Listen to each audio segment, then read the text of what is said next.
Allez, vous venez d'avoir donc quelques astuces qui devraient vous permettre justement de réduire le taux de sucre dans l'organisme. Question de renforcer notre système immunitaire. Encore merci à Sandy Grandjean. C'était donc pour la partie bien-être. Et sans transition, vous l'avez aperçu, il est prêt en tout cas pour le week-end. Monsieur Ghislain Pierressonneau qui va nous offrir justement la lecture d'une des journaux qui ont été publiés ce jour sur l'ensemble du triangle national. Mais déjà, bonjour GPE, bienvenue dans Canal Matin.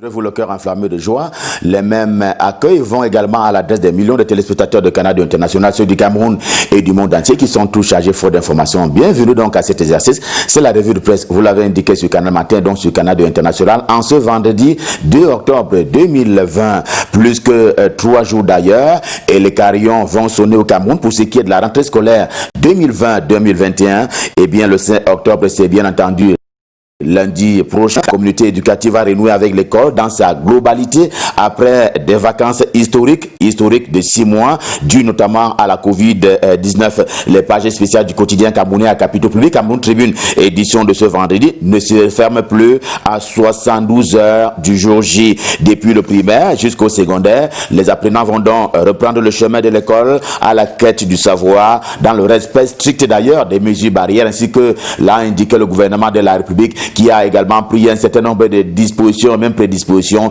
question de permettre ce qu'il est convenu d'appeler désormais la mi-temps à l'école au Cameroun. C'est une façon de participer à faire reculer la propagation éventuelle de la Covid-19 sur le sol camerounais. Pour l'heure d'ailleurs, au Cameroun, les préparatifs battent son plein. En tout cas, que ce soit les enseignants ou le personnel administratif, encore moins les parents et les élèves eux-mêmes, les préparatifs battent son plein. Côté gouvernement de la République, fait encore dire le quotidien camerounais à capitaux publics, Cameroun Tribune édition de ce jour, on en est à renforcer le personnel enseignant par la quantité et même la qualité. C'est ainsi qu'il a été procédé hier à la signature de contrat entre les nouvelles recrues de l'éducation de base et le ministre de la fonction publique et de la réforme administrative pour parler de Joseph Lé, un acte qui a été bien entendu apprécié positivement par les bénéficiaires, c'est-à-dire les enseignants qui rentrent ainsi dans l'ordre normal des choses, et ils vont devoir enseigner à l'occasion de cette rentrée scolaire, à l'occasion de cette année scolaire 2020-2021 au Cameroun. The Guardian Post, quotidien camerounais d'expression anglaise, au siège imposant, confirmait d'ailleurs les dispositions, toutes les prédispositions qui ont été prises par les Camerounais vivant dans la zone anglophone, à repartir donc à l'école. L'ambiance est telle que les campus abandonnés depuis pratiquement 4 ans maintenant reprennent progressivement vie. En tout cas, il y a de la chaleur sur les campus qui reviennent donc sur les campus, notamment les écoles du nord-ouest et du sud-ouest camerounais. C'est donc un reportage que propose The Guardian Post pour dire comment et quelle est la volonté des communautés qui se sont organisées à l'occasion de cette rentrée scolaire pour faire revivre l'école de ce côté-là dans les 2 régions qui ont été traversées ou alors qui sont en train d'achever d'être traversées par la crise socio-politique. Cela est d'autant plus vrai, rappelle encore le journal, qu'il y a un certain nombre de leaders, notamment des mouvements séparatistes, qui eux-mêmes ont compris l'intérêt à mettre à l'actif de l'école. Ils ont dit vouloir faire trêve, question de permettre à l'école de reprendre vie de ce côté-là. Il en est ainsi de Barretta, pour ne prendre que cet exemple-là, qui est d'ailleurs servi par le quotidien camerounais d'expression anglaise, The Guardian Post, édition de ce jour, pour parler ainsi de cette détermination. Eh bien, ils ont dit vouloir donc fumer le calumet de la paix avec l'école pour que les enfants de ce côté-là reprennent également l'école lundi prochain. Sur le plan didactique, le quotidien Le Messager de Jean-François Chanon trouve à redire quant aux contenus qui ont déjà été arrêtés par rapport à l'enseignement et notamment les enseignements de l'histoire. Eh bien, Loïc, qui est provoqué par le journal ce matin, c'est que les sujets de cette matière sont largement extravertis. Tenez, de la 6e en terminale au Cameroun, il y a et il y aura pour le compte l'année scolaire à venir 164 leçons d'histoire. Sur ces 164 leçons d'histoire, seulement 32 sont concernées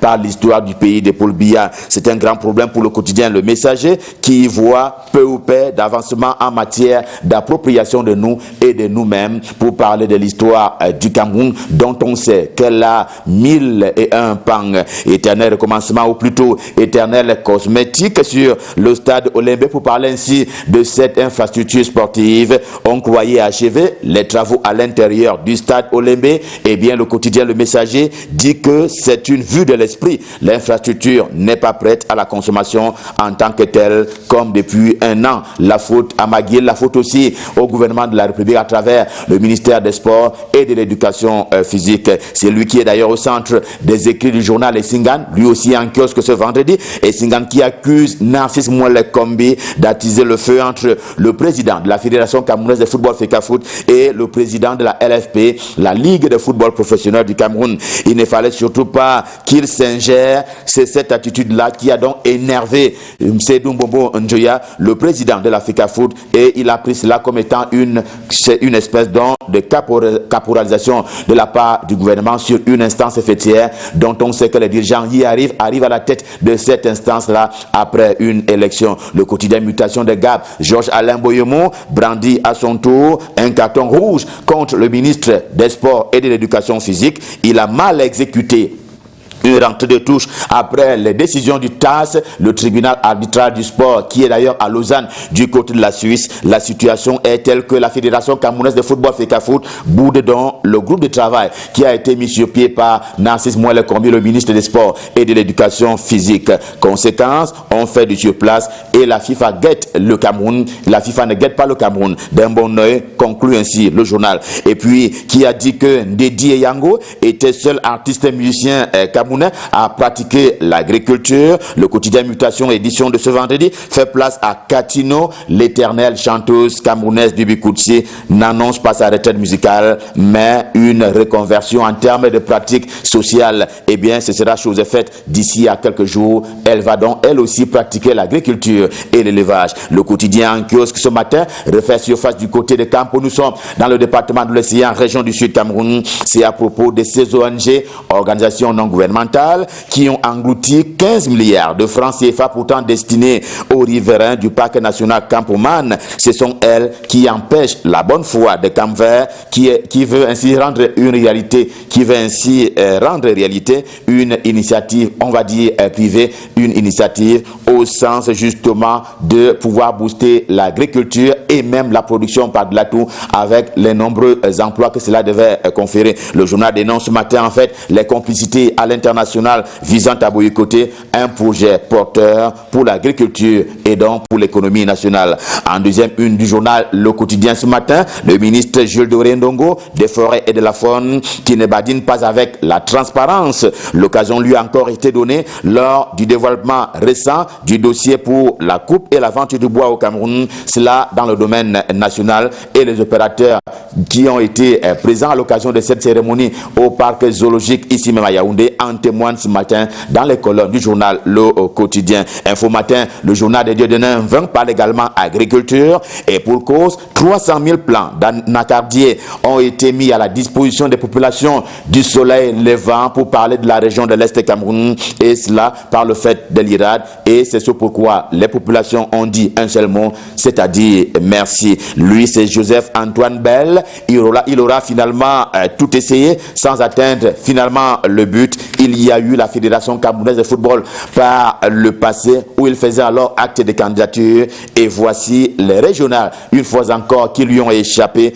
alors qu'il comptait faire parler de lui en Gambie certes, mais dans la Sénégal maritime en général comme étant candidat à l'élection régionale, aux élections régionales qui vont se tenir au Cameroun le 6 décembre prochain. Par des candidatures MRC, Mouvement pour la Renaissance du Cameroun, à l'occasion de ces consultations électorales, le parti ayant boycotté ce rendez-vous du 6 décembre prochain, son leader fait des choux gras de la presse en vertu de son assiègement au quartier Santa Barbara, ici même à Yaoundé. Mais le journal Réalité de Pongwaré Kindi ne souffle pas cette douleur avec le professeur Maurice Kamto. Il semble dire que lui, il ne peut être appréhendé autrement que par la puissance publique, mais puissance légitime. Les droits de l'homme en vitrine dans le quotidien bleu, le jour du jour, c'est le journal d'Aman Mana. Eh bien, le souvenir de Pitois est si présent puisqu'il s'agit d'une maman qui avait dûment découpé ses enfants pour en faire une sauce.